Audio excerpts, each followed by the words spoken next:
Mokykla švaisto tavo laiką ir potencialą. Pagalvok, galbūt vis dar sėdi mokyklos suole, o gal ir seniausiai esi ją baigęs, tačiau per 12 metų mokykloje dauguma Lietuvos moksleivių neišklauso nei vienos pamokos apie tai, kaip mokytis efektyviau ir kaip išlaikyti visas formulės ir apibrėžimus ilgalaikėje atmintyje. Argi tai nekeista?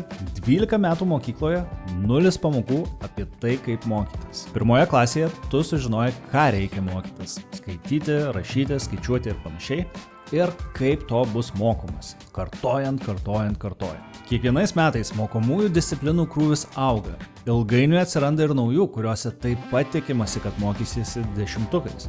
Tuo tarpu mokymosi metodas išlieka toks pats kaip pirmoje klasėje. Pasiekus 12 klasę ir egzaminus, dauguma mokinių patiria milžinišką stresą, nes sistema juos apkrauna maksimaliai, o pirmokiški mokymosi metodai nebeduoda reikalaujamų rezultatų. Jei tu pavargai nuo tokio mokymosi stiliaus, jei nenori būti dar vienas perdegęs 12-tokas arba tiesiog nelinki to savo vaikams, kviečiu tave susipažinti su atminties technikomis, mokymosi metodais, kurie leidžia įsiminti itin didelius kiekius informacijos greitai ir ilgam. Atmintis ir gebėjimas mokytis yra įgūdis, kurį galima išlavinti. Tai nėra įgimtas talentas ir tu gali daug daugiau nei manai. Geri rezultatai mokykloje priklauso ne tik nuo noro ir motyvacijos, bet ir nuo mokymosi metodų. Taigi, ar manai, kad mokykloje turėtų mokyti, kaip mokytis?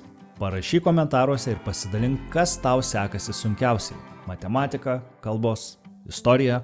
Labai įdomu sužinoti.